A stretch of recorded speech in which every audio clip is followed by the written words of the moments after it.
vai transformar aquilo em algo que se pega, né? Deixa impreciso. A vida é feita disso também. A vida também é feita de incertezas, né? E é isso que na arte a gente chama de poesia. Essa coisa imprecisa, essa coisa mágica. Então, eu acredito que isso é importante.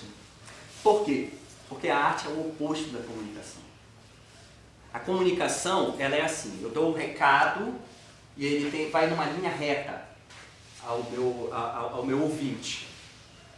A arte, ela dá curvas para chegar. E nem sempre ela chega por aqui. Às vezes ela entra por aqui. Não se sabe como a coisa vai chegar no nosso receptor, né? No ato da expressão artística. A coisa é imprecisa, eu não tenho controle. Quando eu tenho controle, eu tenho certeza que essa cena vai ter esse significado para o meu observador, eu não estou fazendo arte. Não se trata de arte. A arte é constitutivo a multiplicidade de sentidos. E nos melhores casos, a infinidade de sentidos possíveis. A gente pode ser menos normativo na atuação da inteligência sobre as obras, né?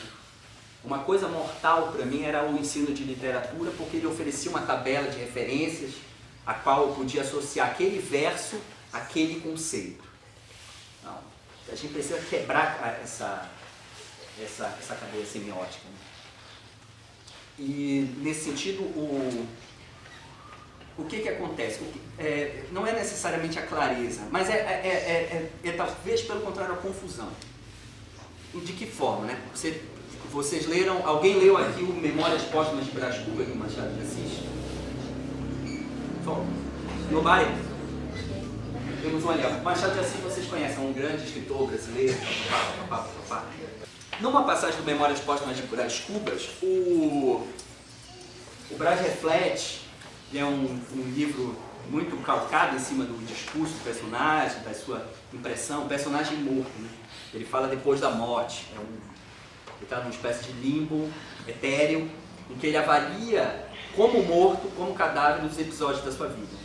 E um dos episódios é quando a Virgília, que era uma prometida dele na sua juventude, escolhe outro marido e se casa com o Lobo Neves, que é um político eminente, enfim, uma figura dentro da burguesia carioca em ascensão. O Brás Cubas era um fracassado, era um inútil. Como membro de uma aristocracia, ele exercia a função da inutilidade, ele transformava isso numa arte. O Machado de Assis escreve então: Virgília comparou a águia ao pavão e escolheu a águia, deixando o pavão com o seu espanto, eu acho que é isso, com o seu espanto e dois ou três beijos que lhe deram. A forma como o Machado de Assis encontra arte, a forma como eu encontro para descrever a mesma coisa, é comunicação. Então, existe uma musicalidade, existe um ritmo, existe um interesse formal de entender como é que as palavras vão causar determinado efeito dentro da frase, e que não visa a clareza do recado. Não visa a clareza do recado. Ela visa outra coisa, ela visa problemas. Ela visa potencializar a dúvida através do prazer da dúvida, prazer da descoberta. Você pensa naquilo que... Você vê, por exemplo, imagine uma família que está buscando... Chega ao domingo, eles vão preparar uma galinha. Eles vão ao quintal pegar a galinha, o pai vai pegar o quintal, vai no quintal para pegar a galinha, para matar, para fazer o almoço, a galinha foge. Comunicação. Agora, se você coloca esse mesmo argumento na mão da Clarice Lispector, você vai ver o quanto isso rende.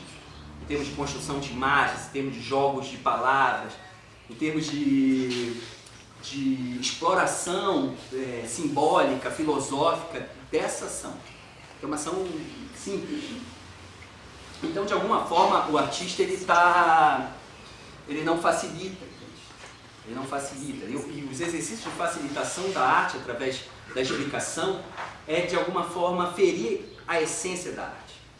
A arte, ela precisa ser esse lugar de desordem, de confusão, precisa ser um fermento de anarquia dentro da instituição e dentro do pensamento institucionalizado, que é uma coisa muito mais perigosa.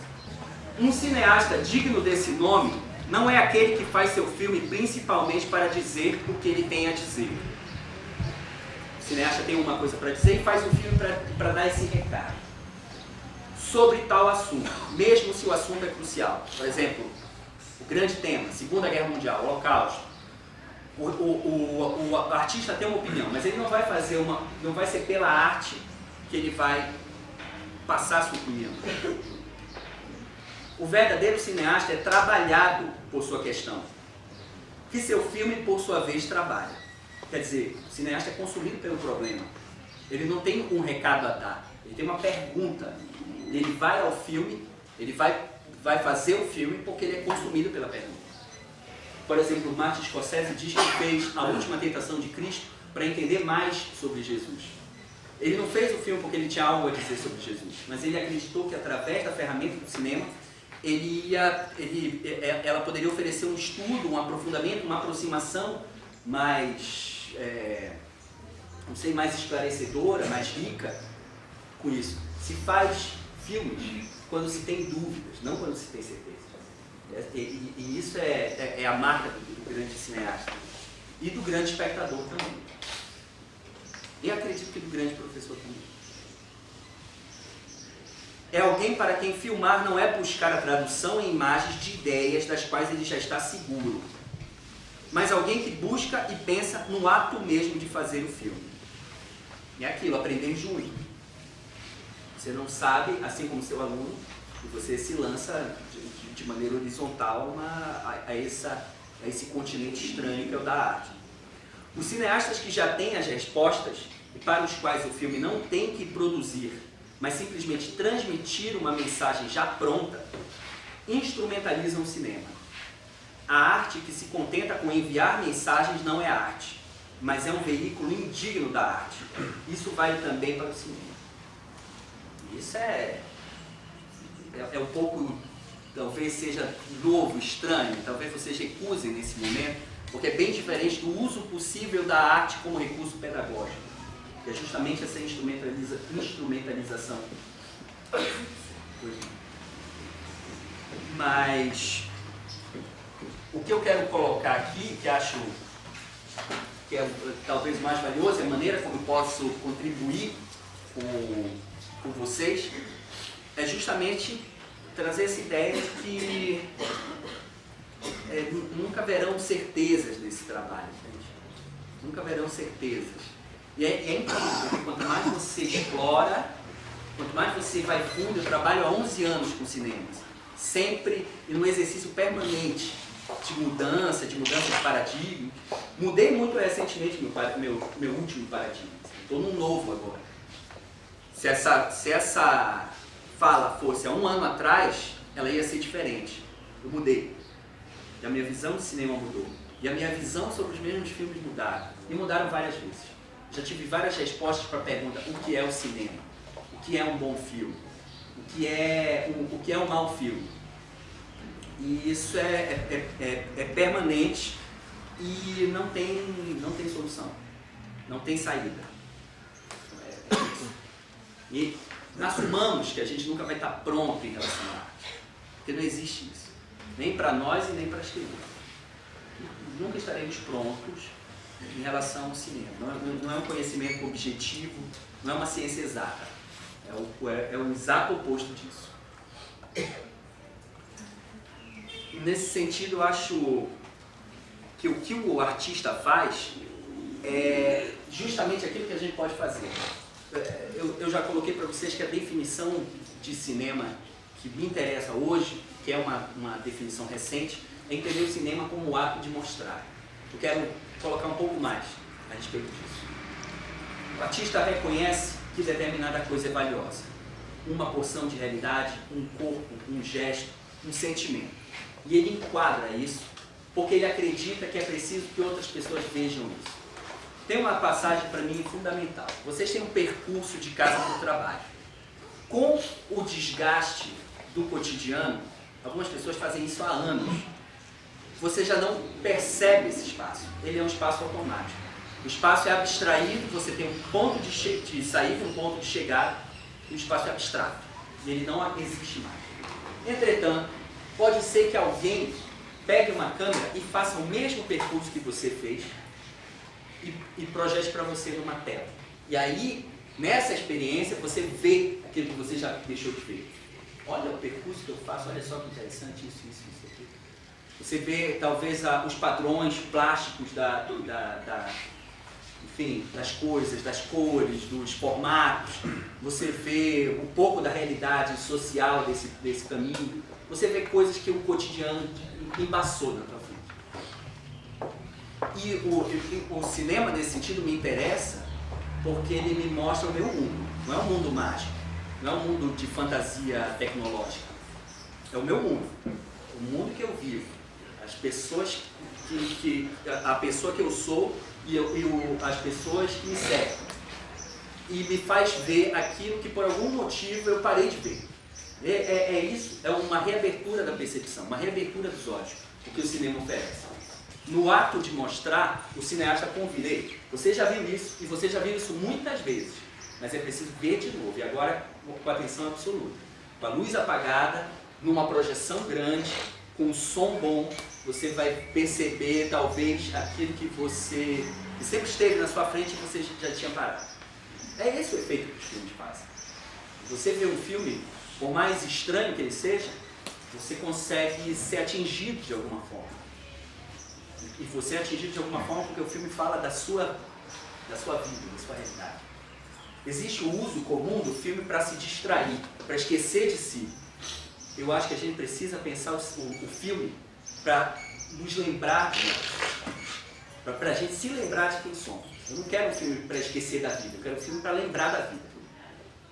E os filmes, eles estão disponíveis para isso. E o pior filme tem sempre uma cena que se salva. Alguns não têm nem isso. Por que não trazer essa cena? Nesse sentido, esse ato de mostrar essa seleção, que é a seleção do artista, quando ele escolhe, eu quero isso e não isso, é a seleção do professor também. Eu quero isso. De todas as possibilidades de conhecimento, eu quero que você essa escolha não é de vocês. Vocês têm um programa que é imposto, vem de cima, o conteúdo. O conteúdo das aulas vem de cima, você não escolhe. De todo o campo do conhecimento, você escolhe, mas existe ainda um espaço, talvez maior, talvez menor, para que vocês tragam uma coisa de vocês. E aí você faz essa seleção. Não, veja isso, porque isso é valioso. Tá? Veja isso e não isso. O cineasta Pedro Costa disse, quando esteve aqui em Curitiba, alguns meses atrás, que o importante no cinema é ver alguns filmes e não ver outros. O importante não é só ver os bons, é deixar de ver algumas coisas. Tem coisas que precisam não ser vistas. Porque por mais que a gente precise vê-las para se proteger delas, elas poluem nosso olhar, poluem nossa percepção. Por exemplo, quando a gente é criado na gritaria, a gente fica insensível para o sussurro. Se você vê todos os Transformers, todos os Velozes e Furiosos, quando você vê um filme, sei lá, um filme do Abbas Kiarostami, um filme iraniano, um filme de Taiwan, você vai acreditar que nada acontece. Porque a coisa para acontecer, ela precisa ser monstruosa. E uma coisa simples, né? Uma flor dentro de um caderno, um olhar, uma criança brincando com uma tartaruga, fazendo uma corrida de tartaruga, isso é invisível. Isso não é nada. Quando é que a coisa vai acontecer? E a coisa já está acontecendo e a gente não percebe. Então, se educa também a percepção. Se educa o ouvido, o olho, a sensibilidade. E isso é que está implicado nesse ato de mostrar. Mas, aqui eu tenho outra citação do livro, né, sobre isso que eu estou colocando. Segundo Hou Hsiao-hsien, que é um cineasta de Taiwan que a gente viu ontem aqui, no filme Um Verão na Casa do Vovô, filme de 1984,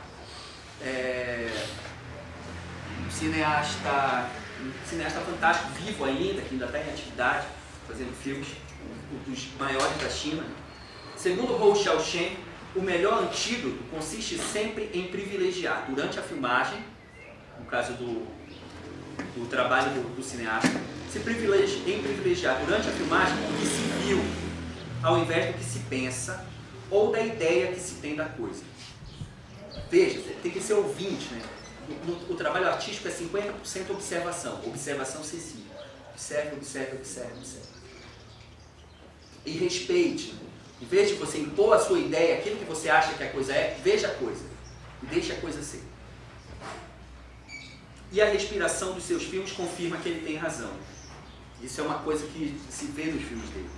É preciso prestar atenção para não acabar superpondo suas ideias sobre as coisas que se filmam, como tantos diretores o fazem. Resultado. O resultado disso é não se respira mais, nada mais acontece. Mesmo se, como todo mundo, tenho minhas opiniões, esse é o lance, né? Você tem as suas opiniões, não procure exibi-las, mas mostrar o fogo da presença. Esse fogo da presença é essencial. É aquilo que o cinema mostra. É a presença do mundo, é a presença das coisas. É a imagem, os sons das coisas que de alguma forma tem beleza, tem valor. Uma árvore, por exemplo, tem coisa mais magnífica que uma árvore. É preciso ver muito O Senhor dos Anéis para a gente parar de se encantar com uma árvore. E ver muito Velozes e Furiosos, e ver muito Harry Potter, e ver muito Transformers. É preciso que a nossa sensibilidade esteja completamente poluída para a gente parar de se encantar com isso, com o rosto, com essa pequena beleza das coisas. E o cinema, ele trabalha numa reeducação disso, o tal fogo da presença. O que é esse fogo da presença? São essas coisas invisíveis, o jeito de um ator, é a maneira como um personagem olha para o outro, essa coisa quase imperceptível, que nos é tornado imperceptível pelos vícios que a gente acaba se impondo, por essa pressão econômica e midiática que acaba se tornando uma intimidação cultural. Nesse sentido, o simples ato de ver uma coisa já é uma raridade. Então, o que me interessa no cinema são esses filmes que me permitem ver coisas. Porque não me interessa a ideia do artista. É terrível quando, de todas as coisas do mundo, o artista me mostra um autorretrato da sua genialidade. Olhem para como eu sou genial, olhem como eu domino as minhas ferramentas. Não, eu não quero saber. O que interessa para mim é como você vê as coisas e quais coisas merecem ser vistas. A gente vê, por exemplo, no caso do Boi Neon, uma realidade fantástica da Batalhada. Uma realidade fantástica. Mas agora o artista se coloca como um obstáculo entre eu e a coisa. Porque entre eu e a coisa tem um artista fazendo genialidades. Eu não quero saber disso. Eu quero ver a coisa que me interessa. Me interessa a sua formação, o seu campo referencial, a riqueza das suas ideias. E nesse sentido, o cinema é muito simples. E a simplicidade no cinema é o seu ponto de chegada. É o ponto de chegada da sua sofisticação. Você não se sofistica para ser complexo. Você se sofistica para ser simples e poder falar mais e melhor com o maior número de pessoas. Por exemplo, o meu objetivo e o meu sonho era ser simples. E isso para mim significa que eu seria um profissional melhor. Como eu não sou, eu sou complexo. A minha fala é complexa. A minha fala é difícil. Mais ou menos, né? Mas em algumas partes ela embola. Então eu preciso refinar minhas ferramentas buscando a simplicidade. A gente tende a acreditar que a simplicidade é uma coisa menor. Mas é exatamente o contrário. Pelo menos em arte, a simplicidade para mim é a coisa mais atrativa, a coisa mais bela, mais sedutora. E na vida também, nesta vida. Esse cineasta iraniano, no período em que esse cinema apareceu bastante, assim, de 1987, chamado Onde Fica a Casa do Meu Amigo. É um filme sobre uma criança que pega sem querer, o caderno do amigo e que tem, durante a duração do filme, a aventura de ir num bairro vizinho para entregar. Ele procura o amigo para entregar o livro. Basicamente isso. E o que acontece é uma espécie de aventura perceptual. A entrada de uma criança numa rua que ele não conhece, e num bairro que ele não conhece, cheio de mistérios, cheio de perigos, cheio de estímulos. É uma espécie de educação para o desconhecido, né? Para o espectador e para o personagem. E o personagem criança que entra nessa aventura perceptual, que entende o conhecimento da realidade física, passa também por um conhecimento moral, um autoconhecimento. A gente vai ver o começo desse filme, as primeiras cenas, e depois a gente vai conversar um pouquinho a respeito dele.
صدا چیه؟ وقتی که در 10 دقیقه آدم دیر میکنه قرار نیست همه سر صدا کنی که قراره ما چی بود؟ بله؟ پس کو ساکنش هستنتون؟ بنشینه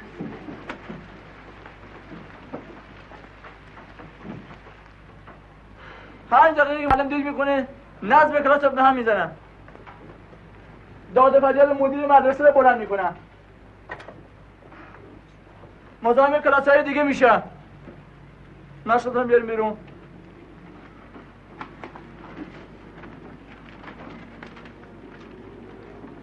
صد بار بهشون گفتم موقعی که معلم نیست میگن داره یه اتفاقی براش پیش اومده به جای این سر صدا میتونین درستون رو بکنین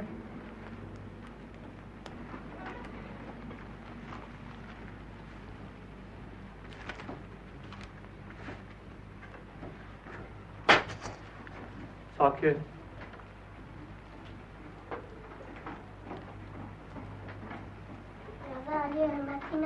ساکت تا کسی ازت سوال کرده تو هم جواب نده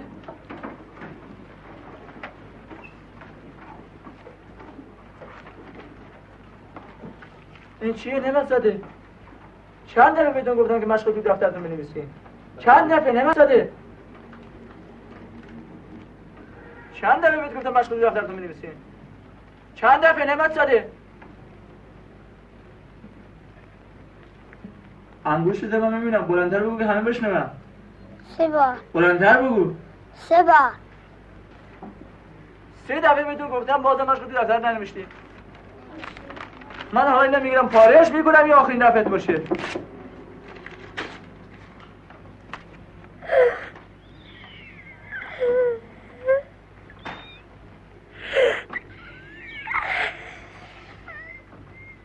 خب ببین نمت ساده نمت ساده نگاه خوبم ببینم نمت ساده سرت بگیر بالا چند دفعه بهت گفتم مشق تو دفترت بنویس نگاه کن ببینم چند دفعه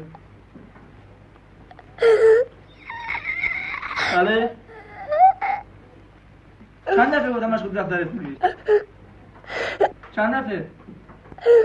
3 بار 3 دفعه بهت گفتم ولی بازم مشغول دفترت ننوشتی. بله؟ چرا مشغول دفترت ننوشتی؟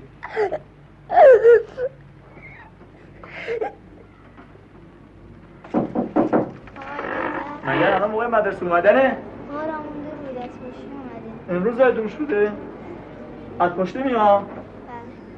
بیا برو بنشین. اون بچه‌هایی که از پشت میان یادشون باشه که صبحها در ببن برو بشین. یادشون باشه که صبحها 10 دقیقه رو زودتر از خواب بیدار بشن و شبها از اون طرف نیم ساعت زودتر بخوابن تا موقعی که سر کلاس میان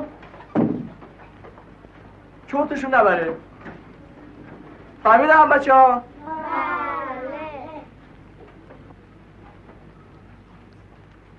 خب ببین نمه ساده خودت هم میگی 3 بار تا بعد بهت گفتم ولی بازم مشغول تو دفترت ننوشتی. چرا نمت ساده؟ نگاه کن به من. نگاه کن. چرا؟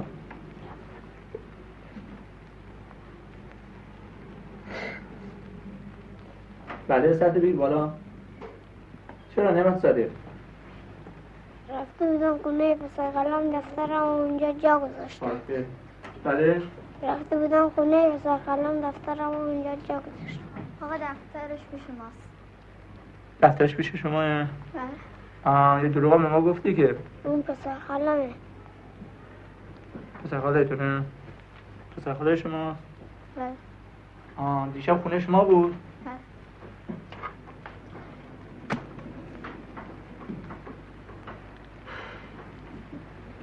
ببینید بچه‌ها اینم قبلا بهتون گفته بودم موقعی که از مدرسه میرین خونه اول برین تکالیفتون رو انجام بدین بعد دفتر و کتاب رو بذارین تو کیفتون بذارین کنار. اون موقع اگر دوست داشتین میتونین برین سراغ بازی یا اگر جایی میخواین برین مهمانی ساکت یا اگر جایی میخواین برین مهمانی دیگه کیف و کتاب با خودتون نبرین و اونجا جا بذارین مثل نعمت ساده.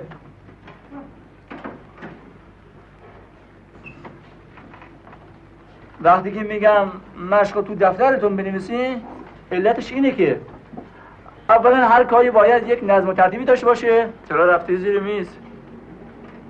کمرم درد. بله؟ کمرم درد.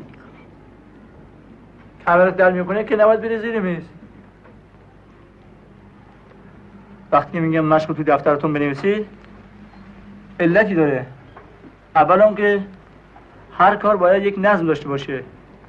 دوم اینکه مشق امروزتون ما بتونیم با مشق 2 ماه قبل مقایسه کنیم. این دفتر مشق احمدپوره.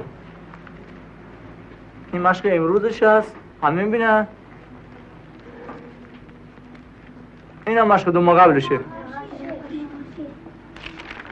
این هم مشق 2 ماه قبلشه. میبینن همه؟ پس فهمیدین برای چی گفتن که مشق تو دفترتون بنویسین؟ چون فهمیدین نعمت ساده؟ این آخرین بارت باشه. دفعه دیگه از این کار اگر چون چه بکنین تو رو از مدرسه اخراج میکنیم.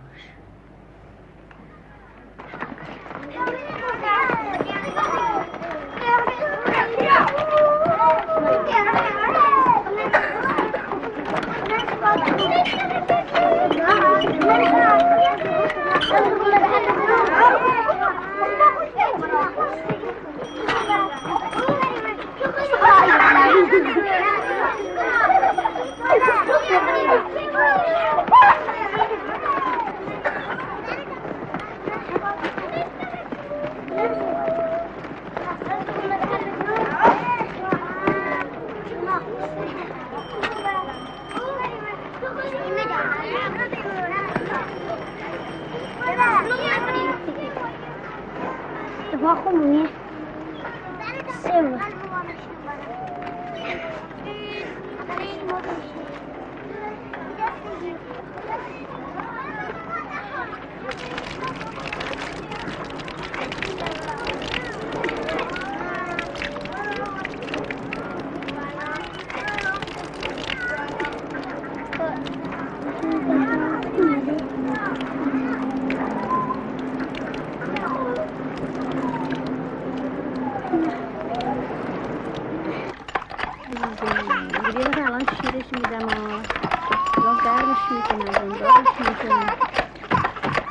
سلام. سلام. سلام. علیکم. حالا بکنی سر من نخوره. الان میپوشم. احمد برای خانه بردار بیا. زودتر. آخ عزیز من سرما خورده رسی خوده جون. احمد اینا خیستن، اینا رو بردار اینجا عویزان کن تا صندوق وستا کنن. بردار زودتر بیا. دیگه نکنه شیرش میدم عزیز منو گوگلی منو زودتر.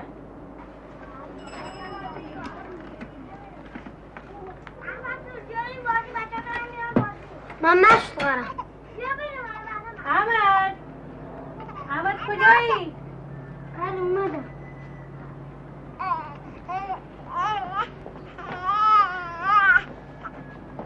واسه سرما خواستم شیشه رو بردار. برو بالا از ننه آب گرم بگیر. شیشه درست کن. شیشه کجاست؟ شیشه گلدان. بادو.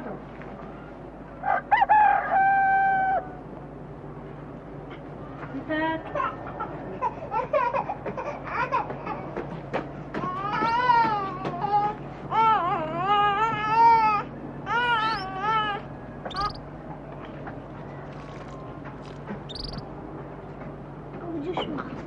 بس برو تا.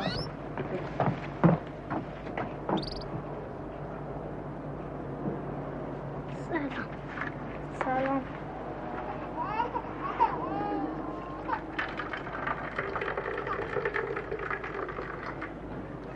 اول میبریم بازی. من نقش دارم. تو نقش نداری؟ 3 خط دیگه مونده. اینو نوشتم. این 3 خط مونده. ولی من نقش دارم.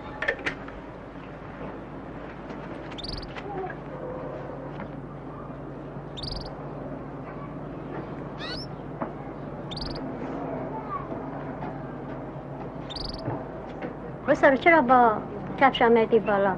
برای پایین میکن نمیبینی من سر قالی با کفش نمیام. دو تا قندم بذار توش. زودتر. علیزه جون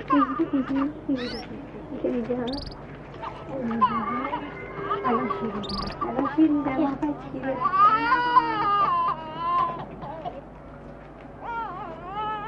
برو سر مخشد.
احمد نمیشنوی؟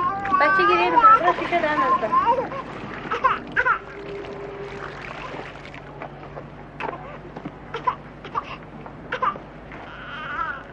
یه تکامم بده.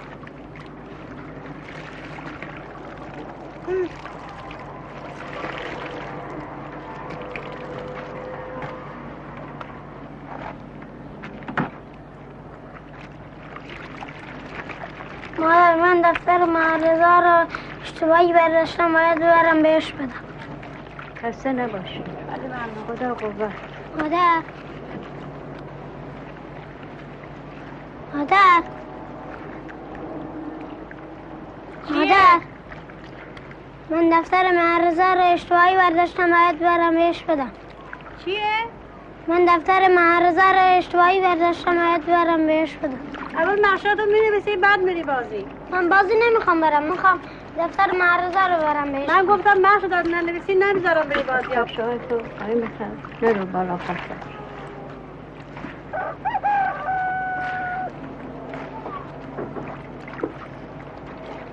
کجا میری؟ بازی. پدر اون باید تو دفترش بنویسه. پدرت نه یه بار دیگه بزنه. اونم وقت داره باید تو دفترش بنویسه. علی مهش خودش نوشته از مدرسه میام میشینه مهش خودش مینویسه میره بازی. مثلا تو نیست که همینجوری بهانه میذاره اینور اونور میذاری مهشتو ننویسی.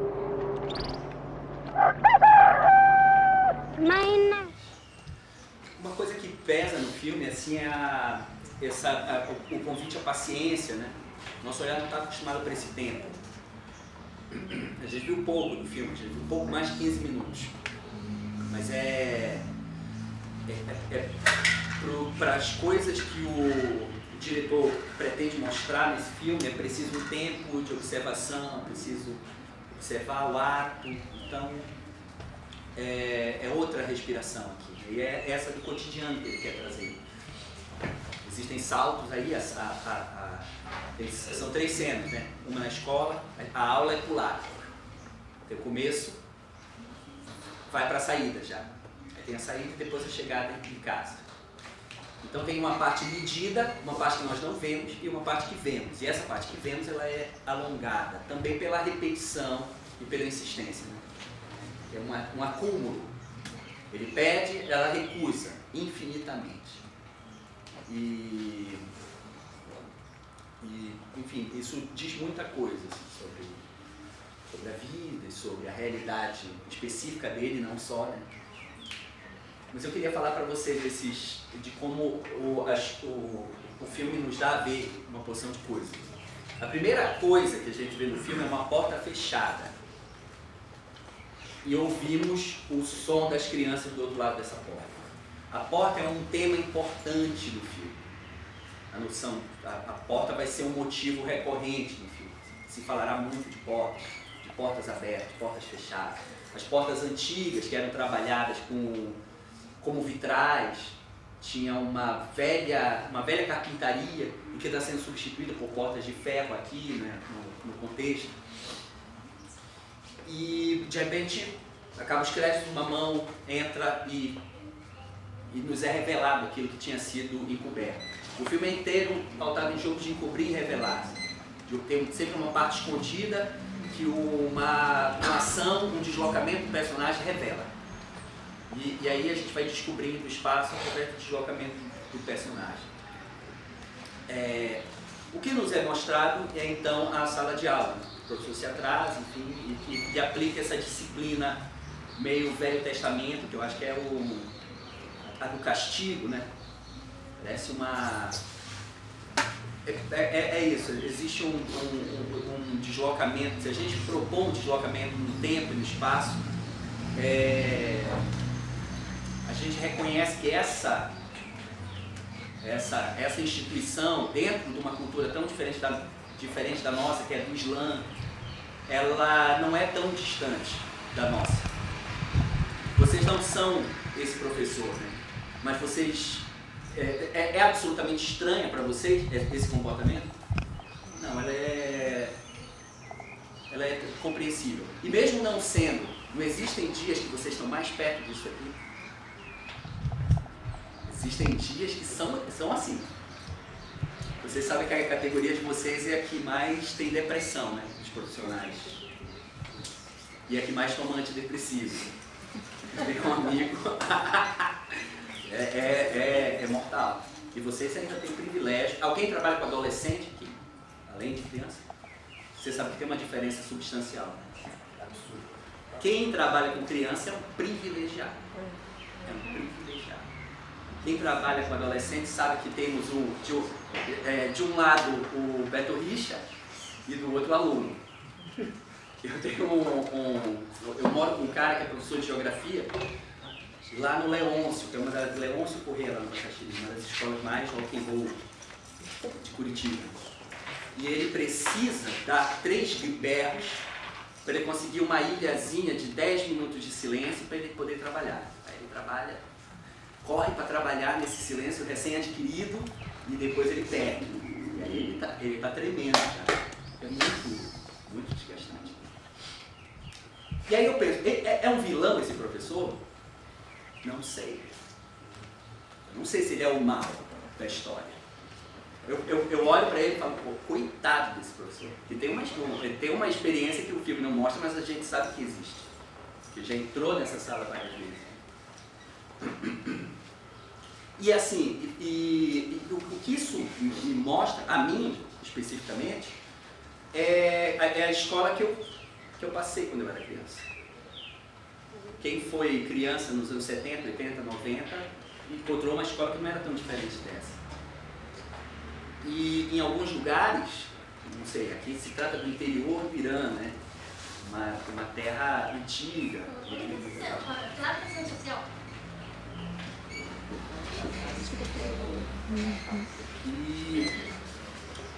E em alguns lugares, no interior do estado e em Curitiba, a gente vai encontrar uma cena dessa. Vocês sabem disso? Então, como ele mostra isso, me parece que não é necessariamente no sentido do lado mal, ou que existe uma maldade. E a mãe, então, nem se fala. Eu olho para essa mãe e falo, coitada dessa mãe.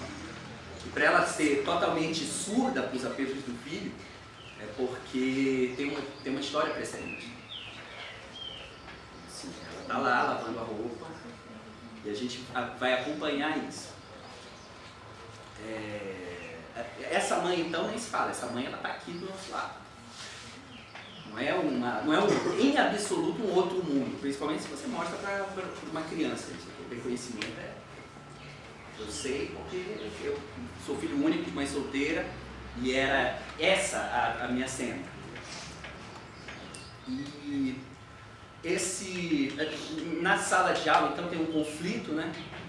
E o diretor está interessado nos rostos dos personagens, né? No rosto das crianças, porque ele acredita que esse rosto é muito expressivo. Tem uma beleza nos rostos e tem uma expressividade que não é do personagem, não se trata de performance. O personagem está descobrindo a violência institucional junto com o ator.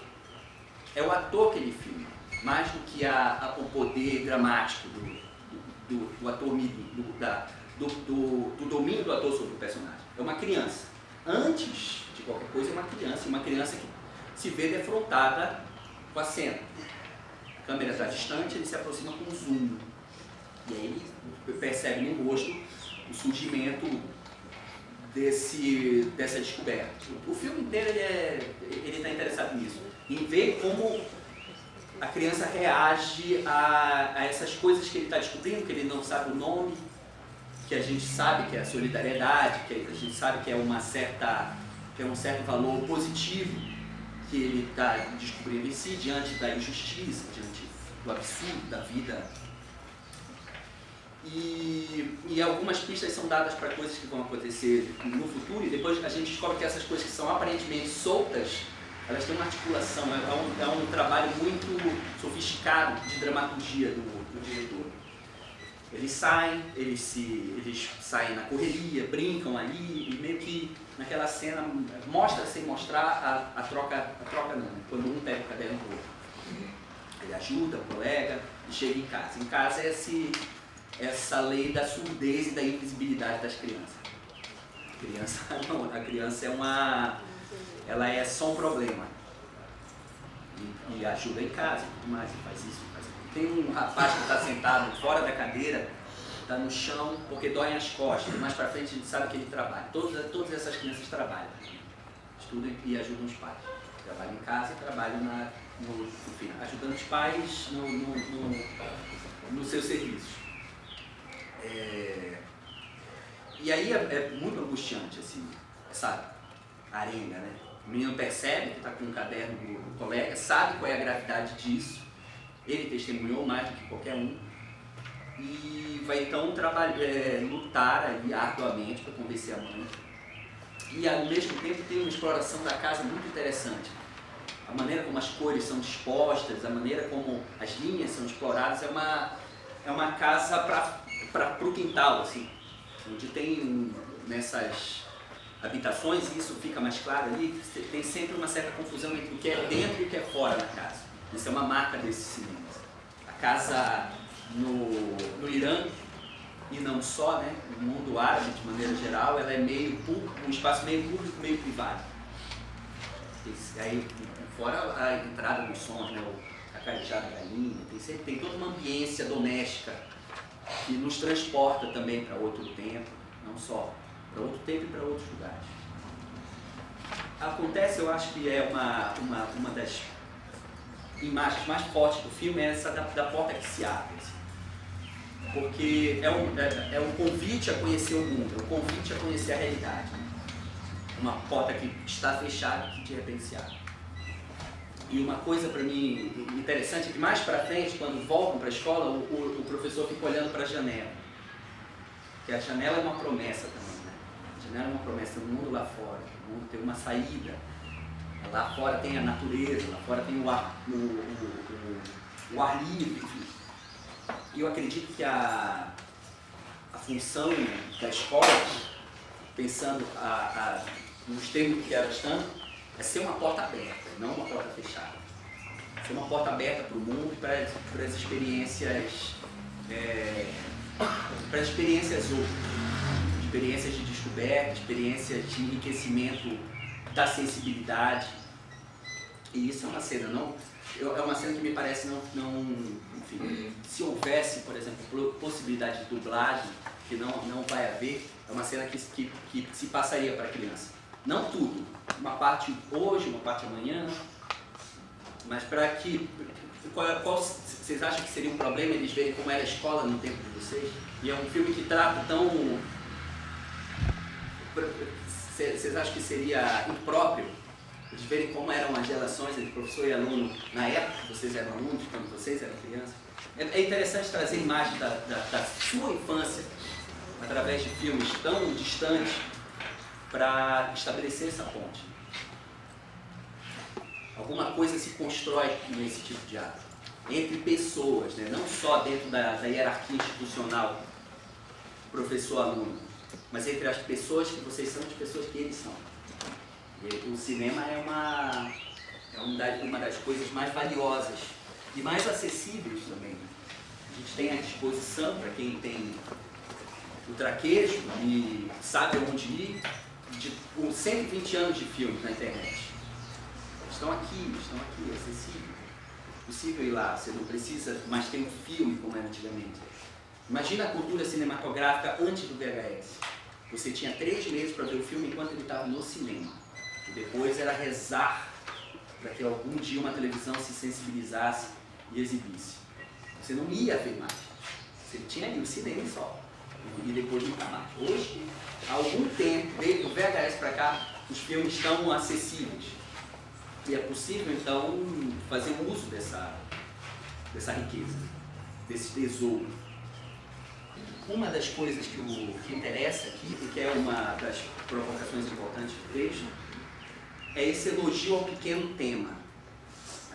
A escola tende a acreditar que é no grande tema e fazer pensar, fazer debater, por exemplo, o racismo, a guerra, temas grandes e abstratos é que permitem o uso pedagógico dos filmes. Isso aí parece que é um caminho fácil para entender um grande tema.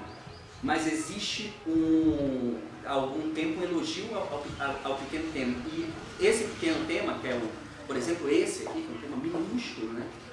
Ele permite acessar outras coisas, né? Coisas maiores. Por exemplo, a relação entre 2 policiais de Nova York. O que isso diz, né? Qual é o conteúdo disso? O conteúdo disso é muito. Mas em alguns filmes, em alguns grandes filmes, isso tem uma abertura para um tipo de humanidade, uma revelação, uma porta aberta para uma experiência que é uma experiência que interessa. Tem uma coisa interessante, assim, todos nós já experimentamos todas as sensações e emoções disponíveis, nem que seja por 1 segundo. tudo aquilo que o cinema pode mostrar, ou a arte, a gente já experimentou na vida. E quando a gente volta para isso através de um filme, nossa, eu sei o que é isso. Eu já passei por isso. Eu lembro disso. Quando a gente volta para isso e vê que um artista de repente expandiu isso, transformou esse sentimento em cena, isso permite um tipo de identificação em que não existe filme fora da nossa realidade ou fora da realidade do aluno. Um filme, por mais absurdo que seja, por mais distante que seja, por mais fantasioso, sei lá, O Senhor dos Anéis, o Transformers, o Velozes e Furiosos, o Vingadores, o Harry Potter, ele tem um instante ali que é um instante de humanidade. Ele tem um instante que é um instante que você percebe que, nossa, isso aqui fala alguma coisa de mim. Fala alguma coisa do que eu já vivi. E é esse instante que vai promover essa conexão, essa ligação, no sentido quase religioso. O religarem da religião, uma conexão entre o espectador e o artista, entre o professor e o aluno, um tipo de compartilhamento, por mais que não se saiba dar o nome disso, por mais que não se saiba exatamente o que é. Essa desolação do garoto, ela é experimentada, ou já foi experimentada por todos nós em um momento, e já foi experimentada pelos alunos de vocês. Talvez ele não se saiba o que é, talvez não se tenha ainda a palavra certa. E como não se tem a palavra certa, é uma coisa do artista isso. O artista tenta nomear o inominável. Aquilo que ele não tem o nome, que não tem o nome na língua dele, ele então junta duas palavras para formar isso, né? Tipo, um haikai, né? Que é aquela poesia, micropoesia japonesa. Ilumino-me de imenso. Então, tem um conjunto de palavras, tem uma sonoridade, né? Tem uma musicalidade. Ilumino-me de imenso. Isso é o inominável, né? Ele acaba encontrando uma fórmula para nomear. Assim como com o cinema, também através das coisas visíveis, se procura ver o invisível. Ver essa outra coisa que não se pega, que não dá para explicar. Tem sempre uma porção inexplicável no contato com a arte.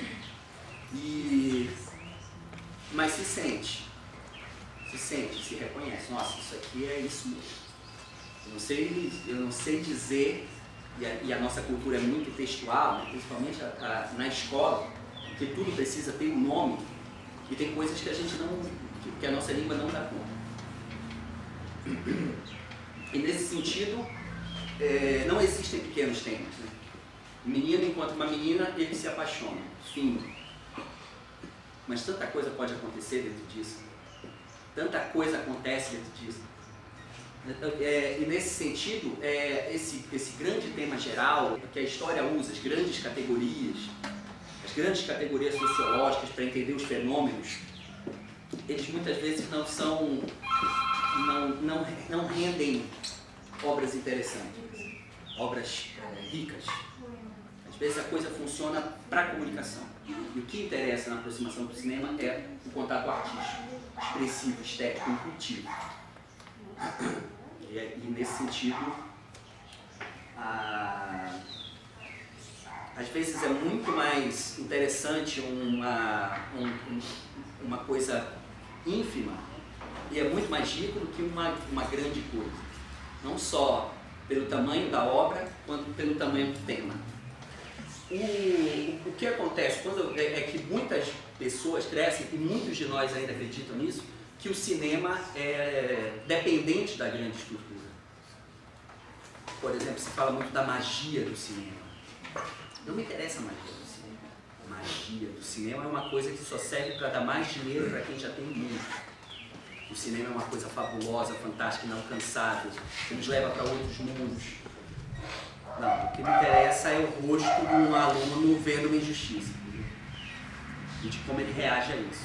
De como ele é desobediente. E isso é importante. Porque a arte precisa ser um fermento de desobediência. A obediência que é diariamente cobrada, ela tem, em determinado momento, ela encontra o seu limite. Que é talvez a coisa mais mortal do para a escola é fazer da criança um jovem ou um adulto obediente. O adulto obediente é uma criatura, enfim, triste, né? Comentários? Nobody? Nesse sentido, é importante reconhecer que existem certos malefícios na conjunção, por exemplo, a articulação entre cinema e outras disciplinas.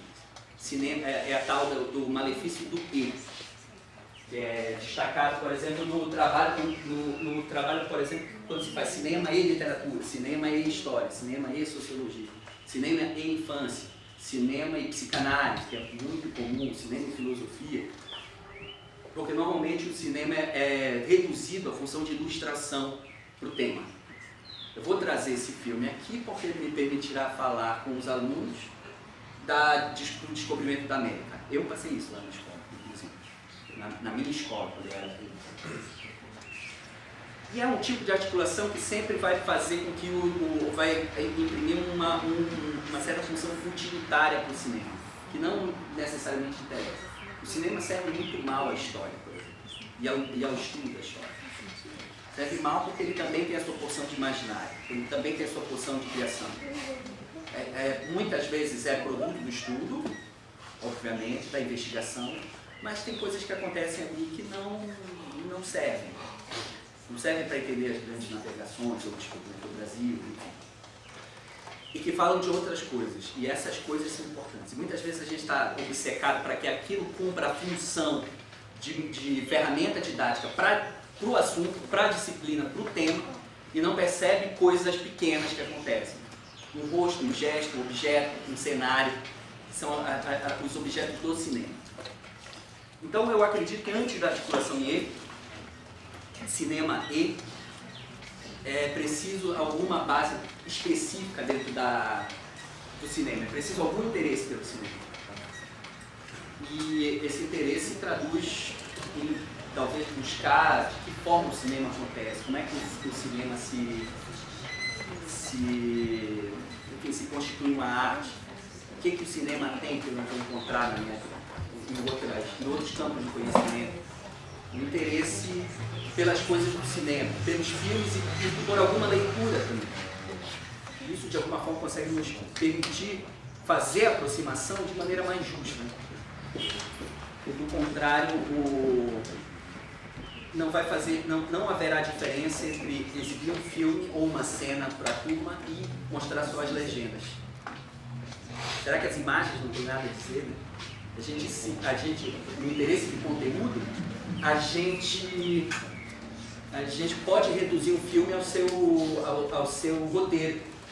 E o filme não é um roteiro, o filme é cheio de outras coisas que transcendem o roteiro. O roteiro é só uma parte. Agora, o roteiro da cena que a gente viu aqui, onde fica a casa do meu amigo, é muito simples. Mas o que acontece na imagem é muito complexo, é muito grande, é muito diferente. E existem filmes que propõem quase que um conflito entre o texto e a imagem, que extraem sua poesia disso. Eu estava falando ontem sobre um filme chamado Sniper Americano, do Clint Eastwood. Alguém já viu esse filme? É um filme recente. Sniper Americano é a história do maior sniper do exército e dos exércitos, né? O cara que mais matou gente dando tiros a longa distância na guerra do Iraque. Ele conta a história dele, enfim, faz uma articulação entre a vida na guerra, a vida na família.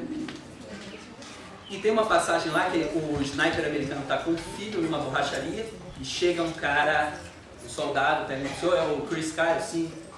Muito obrigado, o senhor não sabe, mas o senhor salvou a minha vida. Aí ele desce e fala: o seu pai é um herói. Se levanta, faz a continência e mostra uma perna mecânica. Tudo indica que ele está exaltando a figura do herói do exército americano. Só que a cena é construída com um mal-estar que mancha um pouco esse significado. Existe um estranhamento, existe uma falta de harmonia na cena. O Chris Kyle, ele se distrai porque o cara está fazendo está colocando os parafusos numa roda. Aí ele olha para o lado, aparece isso. E um pouco antes a gente viu um terrorista matando uma criança com uma furadeira. E aí essa cena ressoa. E ele já está em estado avançado de perturbação. Porque não se mata centenas de pessoas impunemente, nem na guerra. E aí o estado de perturbação do personagem vai contaminando a cena. E uma cena que era para ser uma cena de exaltação do heroísmo do personagem, vira uma cena de vergonha. Que de alguma forma ele se envergonha de ser esse herói. Para ele é um incômodo. Então o que a gente tem é um texto e a contraposição desse texto na imagem. A imagem imprime uma perturbação que contamina o fácil entendimento. Ela restitui a ambiguidade da cena, a ambiguidade da vida. E nesse sentido é importante entender que essas imagens estão nos dizendo muita coisa. O tema, o que é mortal, né? Tempos Modernos, do Charlie Chaplin, vocês lembram disso, né? Esse filme é perfeito, isso eu sinto tudo. Por quê? Porque ele fala do Fordismo.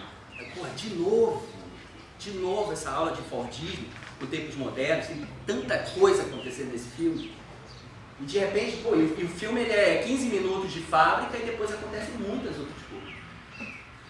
Não, sei lá, sim, é o Fordismo também, mas... Aí eu largo o Charlie Chaplin e dou a minha aula de Fordismo. Vamos tentar, vamos investigar mais, vamos questionar mais. Além do conteúdo, o que acontece? Por que ele filma de longe? Por que ele filma de perto? Tem essas coisas, problemas de cinema.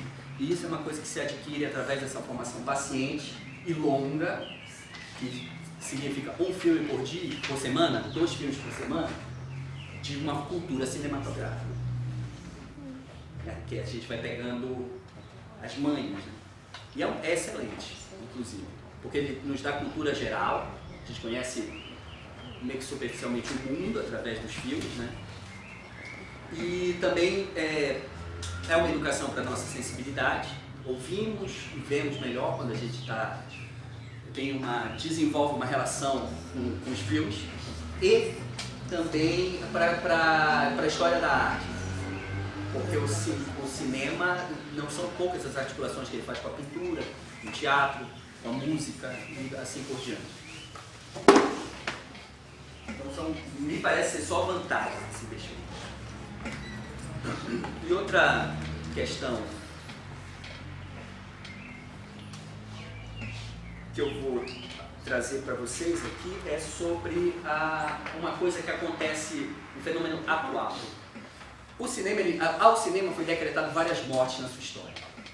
Quando os irmãos Lumière inventam o cinema, no final da empresa, quando a coisa já não era mais tão lucrativa e a pirataria tinha roubado todas as ideias dele, o Louis Lumière diz que o cinema é uma invenção sem futuro. Teve futuro. Com a passagem do mudo para o sonoro, diziam que o cinema ia acabar. Muitos resistiram, inclusive o Charlie Chaplin. O cinema como arte visual, ele iria morrer. Então, com a chegada do som, o cinema ia morrer. Não morreu, permaneceu. Com a chegada da televisão nos anos 50, a mesma coisa. A televisão vai acabar com o cinema. Não acabou, o cinema continua. Nos anos 80, com o VHS, ninguém mais vai ver filme na sala de cinema. Não é verdade. O cinema, na verdade, cresceu com o VHS. Inclusive a experiência de sala, né? Em termos de popularidade. Se você pensar no blockbuster, que é o cinema que traz mais público e dá mais bilheteria, ele começa nos anos 80. O filme do Steven Spielberg, o filme do George Lucas, esse filme do James Cameron, filmes fundamentados em princípio, em um projeto moral e grande espetáculo tecnológico, que é o cinema comercial até hoje. Não morreu. Com a internet também não morreu. O fim da película e a sua substituição pelo digital. Então, de alguma forma, o cinema é um grande sobrevivente que passa por diversas mortes. Hoje o cinema enfrenta mais uma crise. E me parece uma crise de qualidade, mais do que uma crise tecnológica como foi em outros tempos. O cinema hoje está muito ruim. O cinema comercial está muito ruim e o cinema alternativo, dito independente, também está muito ruim. O que provocou, em algum sentido, uma certa migração de uma velha clientela do cinema para as séries. Você já deve ter ouvido falar das séries, e as séries estão aí para substituir, em algum sentido, na cultura geral, aquilo que o cinema representou no passado. E muitos acreditam que as séries são prolongamento do cinema. Mas a concepção das séries é totalmente diferente. Se fala da velocidade, de que as pessoas não têm mais tempo para ficar 1h30 diante do filme, o tempo passa muito rápido. Se falava nos anos 90 de uma tal estética MTV, vários cortes muito rápidos, que tinha a ver com a publicidade, que era a plástica da imagem e a sedução publicitária que segurava as pessoas nos filmes. Né? Cidade de Deus é um pouco isso também. Aquela velocidade, aquele nervosismo, aquele tipo de ritmo, um ritmo muito estonteante,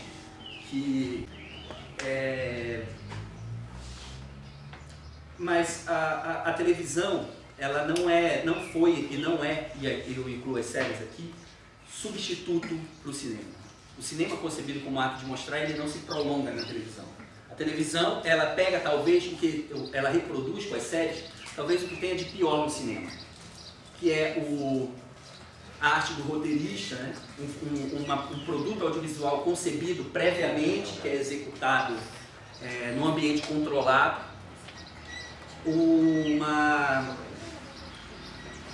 ele tem uma certa chantagem fidelizadora, né? Você precisa ver o próximo para você entender.